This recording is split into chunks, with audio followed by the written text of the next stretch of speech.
नमस्कार। तथ्यों और तर्कों के आधार पर इतिहास को जानने समझने के सिलसिले सच का सामना में आपका स्वागत है। मैं हूं मुकेश कुमार। दोस्तों, ब्राह्मणवाद के खिलाफ लड़ाई और दलितों तथा महिलाओं के लिए काम करने वालों की सूची में एक बड़ा नाम है रामास्वामी पेरियार। पेरियार के द्रविड़ आंदोलन ने का बहुत तीखा था और उन्होंने जिस तेज तर्रार ढंग से उसे चलाया, उसकी वजह से ब्राह्मणवादी उनको सख्त नापसंद करते थे और आज भी नापसंद करते हैं। मायावती ने जब उत्तर प्रदेश में उनकी मूर्ति लगवाई थी, तो बीजेपी ने हंगामा खड़ा कर दिया था। बहरहाल, पेरियार ने दलितों, पिछड़ों और महिलाओं के लिए जो अभियान चलाया था, उसने तमिलनाडु की तस्वीर ही बदल डाली। राजनीति और समाज दोनों में ब्राह्मणों का वर्चस्व कम हुआ, लेकिन उनका आंदोलन विवादों में भी काफी रहा। उसकी दो बड़ी वजहें थी: हिंदी, संस्कृत और उत्तर भारत के प्रभुत्व का विरोध। राम का पुतला जलाने के लिए भी उनकी आलोचना की गई। वे मानते थे कि आर्यों ने द्रविड़ों पर हमला किया और उनको गुलाम बनाया। आज के कार्यक्रम में हम पेरियार और उनके योगदान को करीब से समझने की कोशिश करेंगे, और इसके लिए हमेशा की तरह हमारे साथ हैं जाने माने सामाजिक कार्यकर्ता और इतिहास के जानकार प्रोफेसर राम पुनियानी। प्रोफेसर पुनियानी, कार्यक्रम में आपका बहुत बहुत स्वागत है। धन्यवाद, धन्यवाद। पुनियानी जी, ये जो पेरियार हैं, उत्तर भारत में उनको लेकर बहुत ज्यादा जानकारी लोगों को नहीं है। जो दलित मूवमेंट से जुड़े लोग हैं वो जानते हैं, और उनका प्रचार प्रसार भी उतना नहीं हुआ। लेकिन पेरियार ने जो काम किया तमिलनाडु में, वो अद्भुत रहा। उन्होंने पूरी राजनीति को सिर के बल खड़ा कर दिया वहां। थोड़ा इसके बारे में बताइए कि पेरियार ने कैसे शुरुआत की और कैसे ये आंदोलन चला, उनका द्रविड़ मूवमेंट, उसके पहले सेल्फ रिस्पेक्ट मूवमेंट। जी, वैसे उनकी शुरुआत जो हुई, वो सबसे पहले वाइकोम के आंदोलन से हुई। उन्होंने बचपन से ये देखा कि जो दलित हैं, उनको मंदिर में जाने का अधिकार नहीं है, और तो और मंदिर के जाने का जो रास्ता था, उस पर भी उनको जाने की अनुमति नहीं थी। तो वाइकोम का आंदोलन उन्होंने शुरू किया, उससे पहली बार दलित चेतना जागृत हुई और ब्राह्मणवाद का विरोध एक मजबूती से चालू हुआ। अब ये बात और है कि इसके उन्होंने बाद में कांग्रेस भी ज्वाइन की, पर वो मानते थे महात्मा गांधी वर्ण व्यवस्था को मानने वाले हैं, और इस आधार पे वाइकोम आंदोलन में भी गांधी जी और उनका मतभेद हुआ, और इनका भी पर वैसे इन्होंने जो ज़्यादा मजबूत पोजीशन इसमें ली थी, रेडिकल स्टांस जो लिया था, उसके कारण ये एक नेता के रूप में उभरे। दूसरा, उस समय ज़्यादातर कहा जाता था कि वाराणसी एक बहुत पवित्र स्थान है और वो हिंदुओं की बहुत अच्छी जगह है। तो वो वाराणसी गए, और वाराणसी में जाकर उनको इतनी निराशा हुई, इतनी दुःख और क्रोध आया कि उन्होंने देखा जो ब्राह्मण लोग हैं, वो ब्राह्मण मूल तौर से बाकी लोगों का शोषण करते हैं। और उस समय उनके पास ये बात स्पष्ट हो गई कि जो हिंदू धर्म है, वास्तव में ये ब्राह्मणवाद है, और हिंदू धर्म के नाम पर ब्राह्मण आम जनता का शोषण करते हैं। तो वाराणसी की ये यात्रा से उनकी आंखें खुल गई, मतलब उनकी एक चेतना में बहुत परिवर्तन आया, और पूरे हिंदू धर्म के बारे में उनको एक वाराणसी में सकारात्मक। उनको उनको खाना नहीं मिला कुछ दिनों जी, तक, और ये सब जो भुगता उन्होंने, सिर्फ इसलिए जी, कि ब्राह्मणों के लिए अलग खाने के स्थान थे, दलितों के लिए अलग थे, ये सारा भेदभाव उन्होंने काशी में बहुत जबरदस्त तरीके से देखा, और वो ज्ञान लेकर आए काशी से, और फिर जी। उससे ये अभियान शुरू हुआ। जी। देखिए, इसमें एक मज़ेदार किस्सा ये था कि वो उनको भूख बहुत लगी हुई थी, भूख बहुत लगी हुई थी। वो जाकर खाना लेना चाहते थे, तो पहले तो 2-3 जगह पे उनको नकार दिया गया। फिर उन्होंने कहा शायद ये मुझे ब्राह्मण नहीं समझ रहे, इसलिए मुझे खाना नहीं दे रहे। तो उन्होंने जनेऊ पहना, तो जनेऊ पहना, पर एक दूसरी जो पहचान थी ब्राह्मणों, दूसरी जो दलितों की पहचान थी, वो उनके चेहरे पर थी। तो इसलिए वहाँ भी उनको खाना नहीं मिला। तो उनकी उससे एक मूंछों तो की वजह से पहचान लिया, क्योंकि करेक्ट, ब्राह्मण करेक्ट, मूंछ नहीं रखते थे, तो उनको राइट, मूंछों की वजह से भगा पहचान दिया लिया। गया। जी। और वो इतनी दर्दनाक परिस्थिति में रहे कि सड़क से जो कचरा बीनकर उसमें से खाना उन्होंने लेकर खाया। अब ये तो याद रखने लायक बात भी नहीं है, पर इससे उनकी आँखें पूरी तौर से खुल गई कि ये जो हिंदू धर्म है, ये ब्राह्मणवादी व्यवस्था का एक गुलाम है और उसी के आधार पे ये चलता है। खैर दूसरा उसके उनके इसके साथ-साथ उनकी जो चेतना थी, उस चेतना में स्त्री अधिकारों का बहुत महत्व था और इस पे उन्होंने कविताएँ भी लिखी, लेख भी लिखी। उनका जो खुदी आरूसी नाम का पेपर था, जिसका अंग्रेज़ी में अनुवाद होगा रिपब्लिक, उसमें उन्होंने काफ़ी कुछ लिखा, जो आज संकलित करके महिलाओं के अधिकार के बारे में कहा जाता है।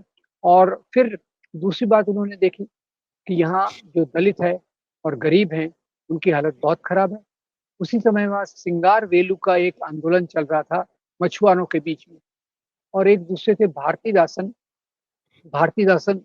ये कम्युनिज़्म से प्रभावित थे, रशियन क्रांति से प्रभावित थे और वो उन्होंने इसलिए तीनों ने मिलकर समधर्म इस प्रकार का एक आंदोलन शुरू किया और ये समधर्म प्रायः उसी प्रकार का था। इसका मतलब जो होता है तमिल में साम्यवाद होता है और इसकी तुलना हम महाराष्ट्र के ज्योतिराव फुले के सत्यशोधक समाज से इसमें काफ़ी समानताएँ हैं।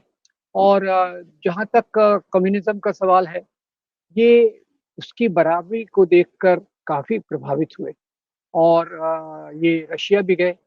रशिया से आने के बाद रशिया से एक्चुअली जाने के पहले उन्होंने सोवियत जो संघ। कम्युनिस्ट सोवियत संघ जी। हाँ, रशिया सोवियत तो जाने के पहले उन्होंने कम्युनिस्ट मैनिफेस्टो का अनुवाद करवाया था तमिल में और अपने खुद ही अरासू में उसको एक श्रृंखला के रूप में पहला अंक में उन्होंने डाला, उसमें उन्होंने इसकी प्रस्तावना भी लिखी।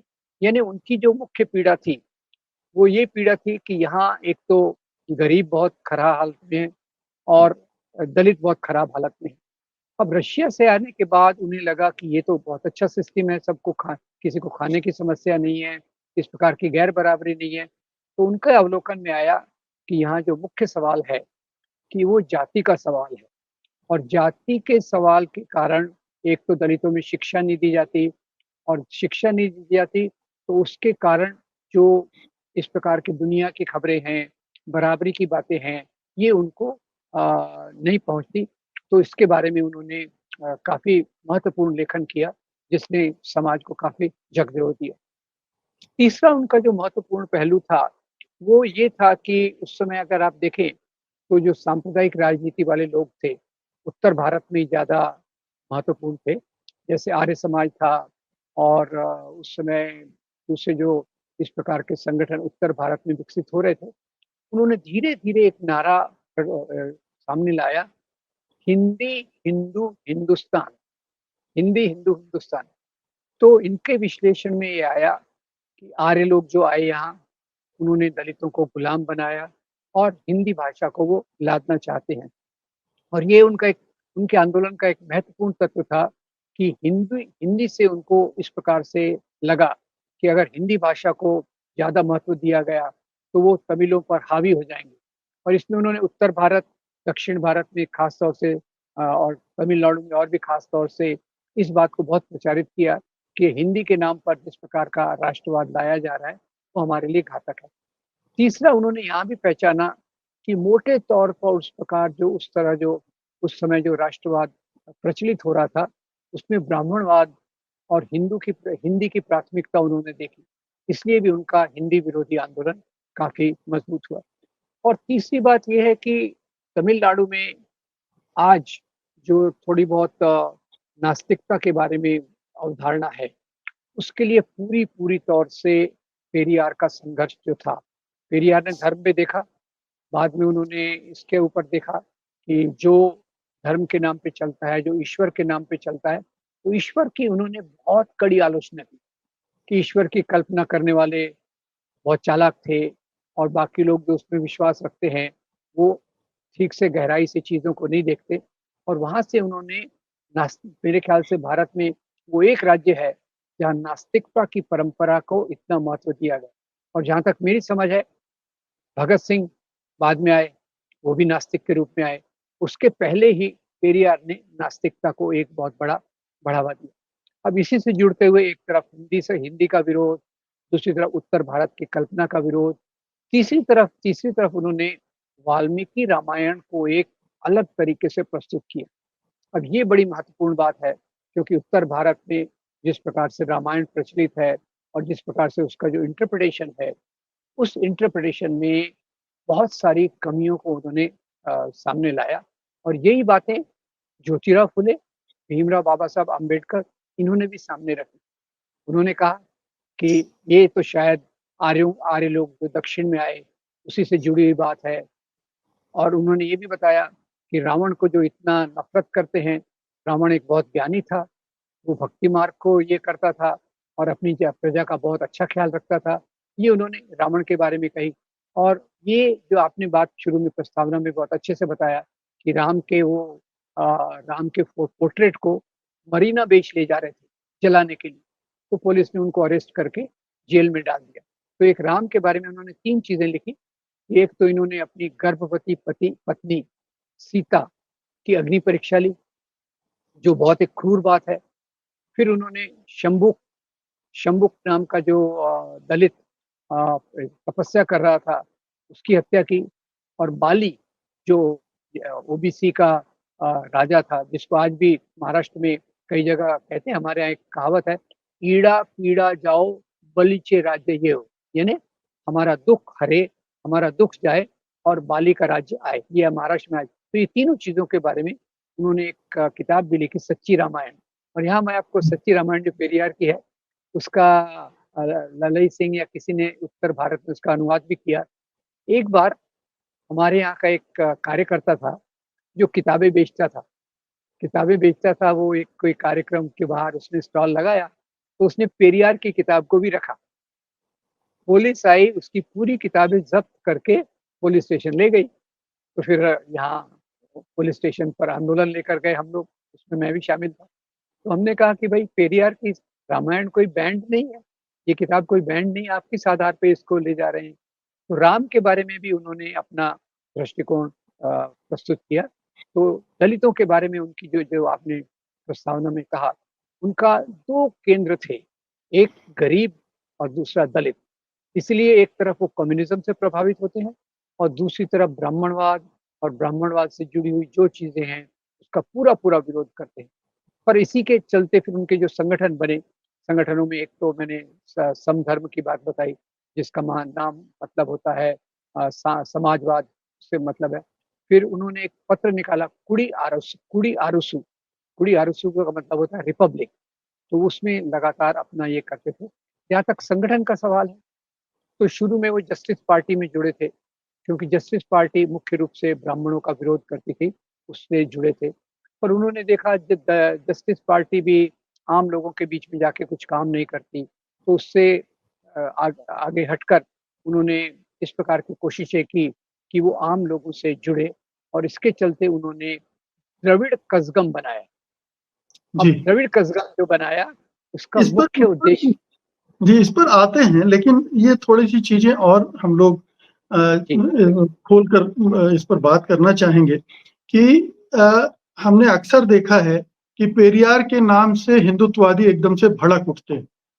जी, तो ये भड़क उठना, एक, पेरियार चूँकि हिंदू धर्म के खिलाफ खड़े हुए, हिंदू देवी-देवताओं के खिलाफ खड़े हुए, हिंदू की वर्णाश्रम व्यवस्था के खिलाफ खड़े हुए, हिंदुत्व की राजनीति में हिंदी और संस्कृत भी है, उसका भी विरोध किया था उन्होंने। जी, उसको जी, जी, वो एलिमेंट है। ये सारी चीज़ें जो हिंदुत्व को आकार देती हैं, वो उस जी, पर हमला कर रहे थे। ये है जी। वजह उनसे खफा होने की? देखिए, उनसे खफ़ा होने की वजह तो आपने बिल्कुल गिनाई। यानी ब्राह्मणवाद का जो मूल उद्देश्य है, वर्ण व्यवस्था को बनाए रखना, स्त्रियों को दुय्यम रखना और ये भी बात मैं कहना चाहूँगा कि उस दौर में स्त्रियों की बराबरी के बारे में जिसने सबसे आक्रामक रूप से बात रखी, वो पेरियार थे। और तो ये देखिए, तो ये तो पूरा ब्राह्मणवादी व्यवस्था और जो आज धर्म के नाम की राजनीति चलती है, वो तो स्त्रियों को भी दुय्यम रखना चाहती है, चुपके-चुपके जैसा भी करती हो, वर्ण व्यवस्था बनाए रखनी चाहती है, अलग-अलग तरीके से।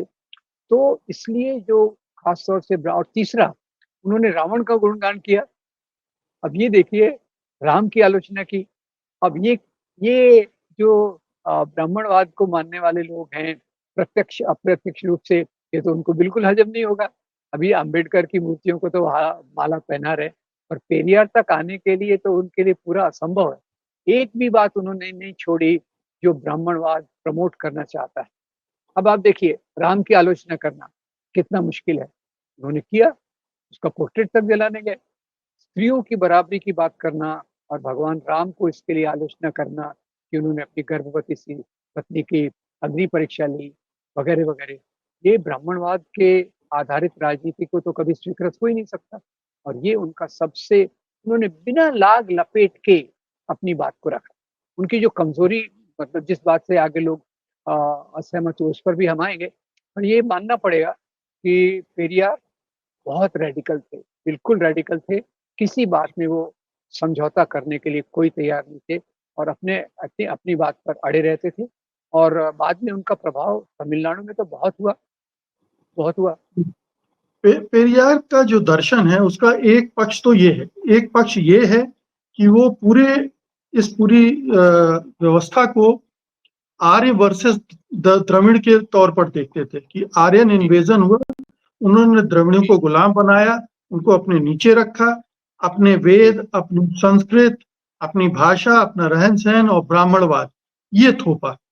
ये आर्य वर्सेस द्रविड़ की जो थ्योरी सबसे ज्यादा तमिलनाडु में पेरियार ने इसको चलाया। जी, और जी, वो इसी के साथ साथ तमिल संस्कृति को, तमिल भाषा को, तमिल रीति रिवाज को खड़ा कर रहे थे पैरेलली उसके जी, खिलाफ। इसके बारे जी। में थोड़ा बताइए। देखिए, एक तो ये जो उनकी जो जाति व्यवस्था के उगम का जो पूरी समझ थी, वो आर्य और अनार्य के पर आधारित थी कि ये आर्यभट्ट ब्राह्मण आए और उन्होंने यहाँ के लोगों को गुलाम बनाकर उन पर ये सब चीज़ें लादी, जो काम इंफीरियर माने जाते हैं, कम कमतर माने जाते हैं। तो एक प्रथा उन्होंने ऐसी बनाई कि उनकी सेवा के लिए ये सब वर्ण व्यवस्था चालू रहे और उसमें ब्राह्मणवाद को उन्होंने आर्य नस्ल से जोड़ा, ब्राह्मणवाद को आर्य नस्ल से जोड़ा। और मज़े की बात ये है कि ज्योतिराव फुले ने भी इस प्रकार से ही जाति व्यवस्था को देखा कि आर्य, वो तो ज्योतिराव फुले भी कहते हैं आर्यभट्ट ब्राह्मण, वो शब्द ही ऐसा इस्तेमाल करते हैं। तो इन्होंने आर्यों को उस रूप में देखा कि भाई वही यहाँ की जाति व्यवस्था, स्त्रियों के दुय्यम दर्जे और गरीबों की जो खराब हालत है उसके लिए जिम्मेदार है। तो इसके लिए उनके मन में आर्यों के लिए एक काफ़ी नफरत थी। और उत्तर भारत में उस समय उनका प्राधान्य था। कई प्रकार की राजनीतियाँ अपने आप को आर्यों से जोड़ती थी और हिंदू राष्ट्र की बात करती थी। तो इसके लिए उनका पूरा-पूरा विरोध इस तरफ था। इसका दूसरा पहलू ये था कि वो तमिल संस्कृति को बहुत अ, महत्व देते थे और उन्हें लगता था कि आर्य जो हैं, ये हमारी तमिल संस्कृति को मिटा सकते हैं, इसको कमज़ोर कर सकते हैं। और इसलिए उन्होंने तमिल संस्कृति को एक अच्छा जो स्थान चाहिए था, वो उन्होंने उस प्रकार से उसमें दिया। इसका एक और पहलू है जो आपने कहा अभी कि वो जी, बहुत रेडिकल थे। जी, तो उन्होंने तमिलनाडु या नाडु का एक अलग राष्ट्र की भी कल्पना कर डाली थी। वो एक इंडिपेंडेंट स्टेट चाहते थे तमिलनाडु को, तमिलों के लिए। ये भी सही है। मैं इसी पे आ रहा था। तो उन्होंने बाद में जस्टिस पार्टी छोड़ी और उसमें बाद में आकर द्रविड़ कज़गम बनाया। द्रविड़ कज़गम में ये सब सिद्धांत तो थे, ब्राह्मणवाद का विरोध था और उसी के साथ-साथ ये बात थी कि तमिलनाडु एक अलग देश बनना चाहिए। ये उनकी विचारधारा में था। तो वैसे द्रविड़ कज़गम के मानने वाले तो बहुत थे, क्योंकि उनके बाकी विचारों से तमिलनाडु में बहुत सहमति थी। पर फिर बाद में अन्नादुरई आए। अन्नादुरई वैसे तो इनके शिष्य थे, पर अन्नादुरई ने ये बात की कि तमिलनाडु को अलग देश बनाना ये हमारे लिए उचित नहीं होता। तो वहाँ से उनका फ़र्क चालू होता है और उन्होंने द्रविड़ मुनेत्र कज़गम बनाई। द्रविड़ मुनेत्र कज़गम में से एक एआईडीएमके बन गया, दूसरा डीएमके अभी भी है। तो ये बात बिल्कुल आपकी सच है कि वो एक अलग देश चाहते थे, तमिलों का अलग देश चाहते थे। उसमें ये इसको भी जोड़ना चाहते थे, केरल, कर्नाटका, आंध्र तक को वो एक अलग देश के रूप में उन्होंने की कल्पना की, जो बाद के तमिल आंदोलन ने इसको स्वीकार नहीं किया और वहाँ से उनकी मतभेद हो गए। ये मतभेद की एक और वजह बताई जाती है कि पेरियार ने काफ़ी कम उम्र की महिला से दूसरी शादी की। पहली शादी उनकी मतलब उनकी पत्नी की मौत जल्दी हो गई थी। फिर उन्होंने बहुत कम उम्र की महिला से शादी की और उसको लेकर पार्टी में बवाल हो गया और अन्ना दुरै अलग रास्ता उन्होंने ले लिया। अब इसके अलग-अलग इंटरप्रिटेशन हैं। उन्होंने कम उम्र की महिला से शादी की जो इनकी उम्र शायद 65 से ऊपर थी और वो 32 साल के करीब थी। पर दूसरे लोगों का इंटरप्रिटेशन ये है, ये उनके लिए पार्टी के छोड़ने का बहाना था। क्योंकि वो लोग जैसे ये अन्नादुरई और बाकी लोग इनकी राष्ट्रवाद की कल्पना से सहमत नहीं थे। तो ये उनको एक वैसे पेरियार का कद इतना ऊँचा था कि लोग उनको बहुत मानते थे, उनका स्थान बहुत ऊँचा था। तो इस चीज़ को कि उन्होंने कम उम्र की लड़की से शादी की, ये इसको एक बहाना बनाकर उन्होंने पार्टी छोड़ी, ऐसा दूसरे लोगों का इंटरप्रिटेशन है। अब सच तो ख़ैर ये है कि मुख्य रूप से दोनों के जो बड़े मतभेद थे, वो राष्ट्रवाद के सवाल पे थे। जी। अगला सवाल मेरा ये है कि ये जो पेरियार का दर्शन है, पेरियार ने जो काम किया, उसका जी, तमिल अवाम पर कितना और कैसा असर देखा गया? अब देखिए मतलब मुझे लग कितना चेंज कर दिया उसने तमिल तमिल खास तौर से जो ओबीसीज़ हैं, जो दलित हैं, उनको और महिलाओं को कितना बदला इसने? देखिए, मेरे ख़्याल से तमिलनाडु में अगर इन सामाजिक मुद्दों का किसी का सबसे ज़्यादा प्रभाव रहा है, तो वो पेरियार ही हैं। एक्चुअली आज भी आप तमिलनाडु में देखें, तो ज़्यादातर लोग पेरियार की दुहाई देंगे। वे अपने आप को पेरियार का फॉलोअर बताएँगे। क्योंकि एक राष्ट्रवाद को छोड़कर एक भी चीज़ ऐसी नहीं है जो प्रगतिशील नहीं है। रेडिकली प्रगति मैं तो कहूँगा बहुत रेडिकली प्रगतिशील नहीं है। तो आज भी क्योंकि उत्तर भारत में तो जैसे आपने सही कहा कि बाकी प्रभावों के कारण वो इतने नहीं जाने जाते। पर तमिलनाडु में पेरियार का नाम सबसे पहले आता है, सामाजिक सुधारकों में, राजनीतिक नेताओं में, द्रविड़ का तक वहाँ। अब उसके कारण ही जो जाति व्यवस्था तो ख़ैर वैसे वापस फिर से तमिलनाडु में भी आ गई है। तो जैसे एआईडीएमके वास्तव में उसी का प्रतीक है कि जो जाति व्यवस्था के आधार पे लोगों को दबाना चाहते हैं। तो ये मैं कहना चाहूँगा कि उनका प्रभाव तो बहुत बड़ा था। पर इसके खिलाफ जो प्रतिक्रिया पूरे देश भर में चालू हुई, तमिलनाडु उससे भी थोड़ा-सा प्रभावित है। वैसे भी देखिए तो तमिलनाडु में उस प्रतिगामी राजनीति का प्रभाव सबसे कम है पूरे देश में अगर देखा जाए। भले ही अभी जो भी राजनीतिक हालात हों, पर इसका प्रभाव सबसे जैसे महाराष्ट्र में देखिए, भारत के अलग-अलग जगह पे देखें, तो अम्बेडकर ने जिस प्रकार से सामाजिक परिवर्तन में बहुत महत्वपूर्ण योगदान दिया, उतना ही प्रभाव पेरियार का तमिलनाडु में है या उससे भी ज़्यादा है। जी, और ये भी अक्सर ज़िक्र किया जाता है कि जो दलित मूवमेंट है, वो सबसे ज़्यादा इन्हीं हिस्सों में हुआ, तमिलनाडु में सबसे पहले हुआ और सबसे ज़्यादा इम्पैक्ट हुआ उसका। मतलब दलित वहाँ राजनीति द्रविड़ों या ओबीसी के बिना हो ही नहीं सकती, उस उनका डोमिनेंस है, वही राजनीति कर रहे हैं। ब्राह्मण हाशिए पे चले गए वहाँ, जबकि पूरे बिल्कुल देश में ऐसा नहीं हो पाया। ये बात से मैं पूरा सहमत हूँ, क्योंकि अगर आप देखिए कि दक्षिण भारत में एक तरफ केरल में नारायण गुरु, इस तरफ पेरियार और आज जो हम देखते हैं कि दक्षिण भारत में रिलेटिवली यानी तुलनात्मक दृष्टि से प्रगतिशील मूल्यों का महत्व ज़्यादा है।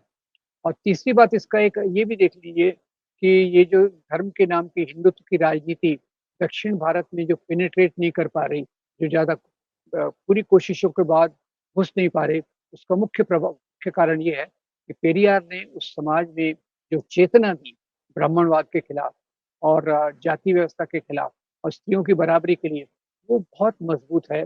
इसलिए ये एक कारण मैं मानूँगा कि जिसके कारण हिंदुत्व की राजनीति दक्षिण भारत में ज़्यादा घुसपैठ नहीं कर पा रही। आखिरी सवाल है मेरा, जी, पेरियार का प्रभाव क्या केवल तमिलनाडु या दक्षिण के कुछ राज्यों तक सीमित रहा है या उनके विचार बाहर भी निकले हैं? पूरे दलित आंदोलन जो देश भर में चल रहा है, क्या जी, जी। उनमें उसकी उनकी क्या जगह है? देखिए, ये एक अम्बेडकर और पेरियार में एक ही फ़र्क है। अम्बेडकर की आज ज़्यादा जो लोकप्रियता है, वो उन्होंने राष्ट्रवाद के सवाल पे भारत के राष्ट्र के बारे में कभी कोई ये नहीं किया। जबकि पेरियार ने जो कि तमिलनाडु एक अलग राष्ट्र बनेगा, उसके कारण कई जगहों पर उनकी जो विचारों की पहुँच है वो सीमित हो गई। पर फिर भी जो प्रगतिशील लोग हैं, जो दलित आंदोलन के लोग हैं, वो पेरियार को अपना बहुत बड़ा गुरु मानते हैं। क्योंकि अगर देखा जाए तो ज्योतिराव फुले हो गए, भीमराव अंबेडकर हो गए और पेरियार हो गए।